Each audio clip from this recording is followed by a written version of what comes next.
sobre este tema que es muy amplio, vamos a platicar con nuestro experto de esta tarde, Víctor Hernández, a quien saludo con muchísimo gusto. Él es especialista en seguridad. Víctor, gracias por esos minutos con el auditorio de Mega Noticias. Mitzi, muy buenas tardes, gracias por el espacio. Gracias a ti por aceptar. Y es que mira, a ver, hoy estamos haciendo un recuento de una serie de exfuncionarios que han estado ligados en actividades ilícitas, en actos de corrupción comprobados y no comprobados, porque muchos sí han enfrentado la justicia y otros tantos están allí pendientes. Pero cuando hablamos de exfuncionarios enfocados en el tema de la seguridad, por supuesto que hay una serie de situaciones que se derivan, que abarcan muchos otros tantos espacios. Por ejemplo, ya hablábamos de Genaro García Luna, que digamos podría ser el top de todos estos exfuncionarios enfocados a la seguridad. De ahí hablábamos de Luis Cárdenas Palomino, pero también está Tomás Cerón, también está Sergio Montaño Fernández. En fin, estos exfuncionarios, ¿qué fue lo que ocurrió con ellos? Estaban encargados de la seguridad de nuestro país y se vieron involucrados aparentemente o presumiblemente con cárteles, con entrega de contratos y una serie de otras cosas. La máxima que rige la rendición de cuentas y la importancia de la transparencia en temas de seguridad es que donde hay poder hay tentación de abusar de él. Y en ese sentido, en la medida en que los funcionarios están monitoreados a través de distintos mecanismos, controles operacionales, controles financieros, es la forma en que se puede disuadir y detectar una mala conducta de parte de un funcionario público. En materia de seguridad, hay dos grandes familias de actividades ilegales que suelen cometer los funcionarios. El primero es la colusión directamente con organizaciones criminales, y eso está muy documentado en la literatura especializada. No puede existir ninguna forma de criminalidad organizada sin algún tipo de amparo o apoyo de parte de las autoridades. Y del otro lado tenemos las actividades de omisión o de buscar hacer justicia o buscar proveer seguridad a la ciudadanía fuera de los canales judiciales. Es el caso del espionaje, como el famoso escándalo Pegasus, y hay un catálogo muy asimétrico en torno a las sanciones que han recibido este tipo de funcionarios. Tenemos, por ejemplo, funcionarios como el exsecretario de la Defensa, el general Cienfuegos Cepeda, que en el papel se lo investigó, pero en realidad la Policía de Investigación de la Oficina General de la República no pasó ni siquiera de la entrada de la Secretaría de la Defensa para poder hacer sus diligencias, y otros personajes como los que mencionabas hace un momento, que ya están en este momento en los Estados Unidos en espera de su juicio y que habrá que esperar a que se desahoguen las pruebas. Pero ¿qué pasa cuando son nombrados superpolicías o policías del año y justamente caen en estos nexos con el crimen organizado? Por ejemplo, hablábamos del cártel de Sinaloa, mencionábamos por alguno de ellos el trasiego también de drogas, la permisidad que dieron también para que hubiese eso, y que al final quien empezó esta investigación fue el gobierno de Estados Unidos, en realidad no fue el mexicano. Estamos hablando de que seguimos estando muy atrasados en esta materia para poder investigar todo ese tipo de acciones, pues que no deberían de ocurrir. Uno de los temas que sale a la luz con todos estos escándalos es el de las evaluaciones de control y confianza. El modelo de exámenes actuales, que incluye una batería de exámenes socioeconómicos, psicométricos y poligráficos, el famoso detector de mentiras, son muy invasivos para el personal policial, violentan sus derechos laborales y, para acabarla de fregar, no sirven, porque muchos de estos personajes tenían vigente su certificado policial, aprobados sus exámenes de control y confianza, pero al final hay ciertos individuos, por ejemplo, aquellos individuos diagnosticados clínicamente con sociopatía, que pueden pasar con toda calma estos exámenes y que en ese sentido pueden seguir delinquiendo a pesar de haber pasado este control. De ahí la importancia de la transparencia, de la supervisión policial externa. Esa es una de las grandes deudas que hay en México. Las unidades de asuntos internos son, al final de cuentas, policías investigando a otros policías, y en ese sentido, perro no come perro, y hay que tener en cualquier contexto, esto ocurre en el contexto empresarial, en contextos bancarios, tiene que haber auditorías y supervisión externa, precisamente para evitar que las amistades, que las intimidaciones no pueden hacer mella en quien llega a conducir a una investigación.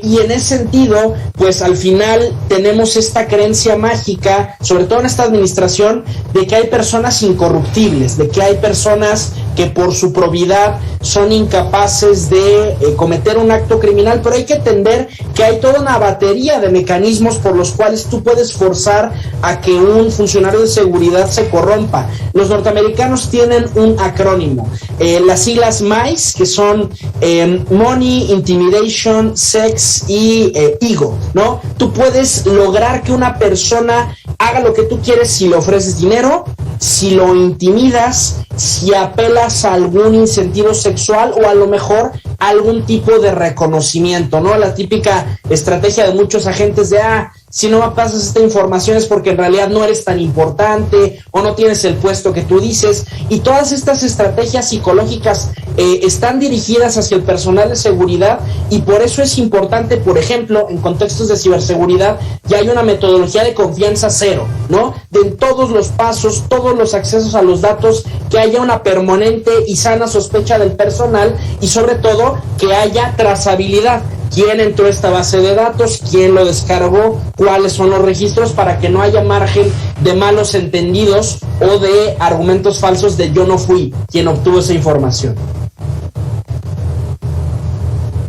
Así es, y que bueno, al final se aplique la ley, porque ese es el problema en muchos de los aspectos en nuestro país, que pueden existir las leyes, pueden existir los protocolos, sí hay sus excepciones, el problema es cuando se aplica esa ley, que en muchas ocasiones no se hace. A ver, revisemos este otro caso, si te parece bien, Víctor. El pasado 2 de febrero, elementos de la Fiscalía General de la República detuvieron al secretario de Seguridad Pública de Aguascalientes, Porfirio Sánchez Mendoza. Este funcionario está acusado por el presunto delito de tortura y de abuso de autoridad. Ante esta situación, el gobierno de Aguascalientes mostró, pues claro, su disposición de colaborar con las autoridades federales. Sánchez Mendoza trabajó en la Agencia Federal de Investigación y en la Policía Federal bajo las órdenes también de Genaro García Luna y Luis Cárdenas Palomino. Pareciera haber una constante de que exfuncionarios acusados de este tipo de situaciones, en aspecto de delito de tortura, abuso de autoridad, ocurrió durante esa administración, durante ese mando de García Luna. ¿Es así esta percepción o ocurre en todos los mandos, ocurre en todas las administraciones? ¿Qué es lo que explica las prácticas de tortura en México? La inseguridad históricamente no es nueva. Pensemos, por ejemplo, en el siglo XIX, ya Benito Juárez había intentado una especie de prototipo de lo que hoy conocemos como la Policía Federal, que eran las policías rurales, que de hecho lo va a consolidar Porfirio Díaz, y todavía existen las defensas rurales en el marco de la Secretaría de la Defensa. Y ante esta crisis de inseguridad que no es nueva, dice Alejandro Ope y Jaime López Aranda en un libro fantástico que se titula Lamentada Estrategia, las autoridades, no solo la ciudadanía, están muy frustradas de que no pueden detener a los delincuentes, de que no pueden proveer de seguridad, y por esa razón han caído en distintos momentos de la historia de México en la práctica de ordenar la tortura. ¿Cuál es el propósito de la tortura? Saltarse los candados judiciales, el debido proceso, la presunción de inocencia, y obtener inteligencia accionable de inmediato. ¿Cuál es el problema de la tortura? Número uno, los manuales de interrogatorio, sobre todo los de la CIA, nos dicen que la tortura en cierto punto ya no sirve, porque si tú torturas a una persona demasiado tiempo, va a perder la cordura, va a empezar a decir cosas sin sentido con tal de que lo dejes de lastimar. Y número dos, cae en una gran contradicción. Se supone que el objetivo de esta tortura sería hacer cumplir la ley de forma más rápida, pero en el proceso la estás rompiendo. El marco jurídico mexicano, a diferencia del norteamericano, por ejemplo en casos de terrorismo, no permite bajo ningún concepto la tortura, los tratos inhumanos, las ejecuciones extrajudiciales, y hay un montón de casos, Mitzi, emblemáticos, documentados, que incluso están en video, de los cuales no tenemos sentencia. Hablando así de memoria, yo en este momento no tengo certeza de que, por ejemplo, la ejecución extrajudicial de Palmarito en Puebla ya tenga sentencia. Han liberado a algunos soldados, los han vuelto a reprender. Tampoco hay sentencia en firme de Tlatlaya, de donde yo sé ya están en la revisión o incluso algunos en el amparo de ese caso. Y a pesar de que hay ejecuciones extrajudiciales en video, bueno, el asesinato de estos estudiantes del TEC de Monterrey en el marco de la administración de Felipe Calderón, que te acuerdas, hace poco hubo una polémica porque el TEC de Monterrey invitó a Felipe Calderón al campus y los propios estudiantes echaron para abajo el evento precisamente porque la indignación era esa, la fabricación de culpables, cómo se sembraban armas, y esta es una política que se ha repetido a lo largo de los años y que en muchos casos, incluso grabados, siguen sin sentencia hoy en día. Esto que acabas de mencionar, los métodos que se utilizaban, el sembrar pruebas, el fabricar culpables, se agudizó. ¿Cuál es tu percepción? ¿Se agudizó durante la administración de Felipe Calderón y ha sido una práctica que a partir de ahí se vino haciendo, o ya era algo que se hacía antes, pero justo en esa administración se visibilizó más? Depende de qué estadísticas tomemos y cuáles serán las autoridades responsables. Por ejemplo, la antigua policía judicial ya tenía estadísticas y casos muy alarmantes. Incluso a la fecha, las policías de investigación en las fiscalías son las que tienen mayor fama de cometer actos de tortura, pero específicamente las estadísticas que involucran a Fuerzas Armadas sí tienen un incremento muy drástico a partir del proceso de militarización de la seguridad pública. Y esto que es un proceso que no es solo responsabilidad de Felipe Calderón, lo continuó Enrique Peña Nieto, lo ha consumado Andrés Manuel López Obrador en la Guardia Nacional. Y si tú comparas las estadísticas que reportan Sedena y Semar de quejas por presuntas violaciones a derechos humanos con las estadísticas de despliegue militar, te vas a dar cuenta de que son prácticamente idénticas, que en los momentos del sexenio que hay mayor despliegue incrementan estos casos, cuando hay periodos como por ejemplo la primera mitad del sexenio de Enrique Peña, que ordenó un repliegue parcial del personal militar, de inmediato la gráfica responde. Hay otro indicador también que es el índice de letalidad perfecta que elaboraron profesores del CIDE, que de hecho en su momento la Sedena desplegó a sus esbirros, a estos pseudoacadémicos, para tratar de desacreditar el estudio, porque era una filtración de una base de datos del CISEN, y en su momento la Sedena a través de sus avatares intentó deslegitimar y acosar judicialmente a los profesores del CIDE, y oh sorpresa, el presidente López Obrador desclasificó esa información y se reveló que las estadísticas eran ciertas, que existía una correlación, que estos enfrentamientos en los que casualmente no había detenidos ni heridos ni arrestados, sino solamente delincuentes abatidos, no eran solo unas cuantas manzanas podridas, era una política de exterminio sistemática. No tenemos claridad de ordenada por quién, desde la presidencia de la República, desde las regiones militares, pero la correlación es muy clara. Se sigue apareciendo en las estadísticas, incluso en este sexenio en que se ha consumado la militarización, porque al final la Guardia Nacional no es otra cosa que la última estrofa del calderonismo, la plenitud de la militarización de la seguridad pública.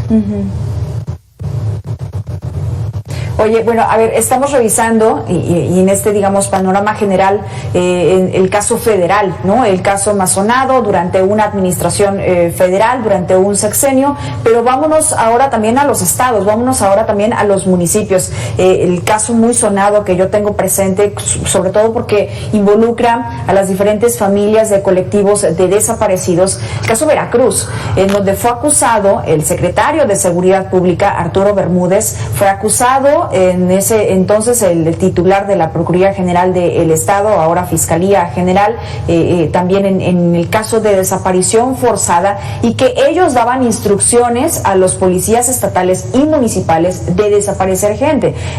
Fueron encarcelados, pero fueron liberados durante la actual administración estatal del morenista Cuitlahua García Jiménez, y que estas prácticas parecían ser muy constantes durante la administración de quien podría llevarse, no sé si coincides, Víctor, la joya de la corrupción y el rostro más nombrado, Javier Duarte de Ochoa.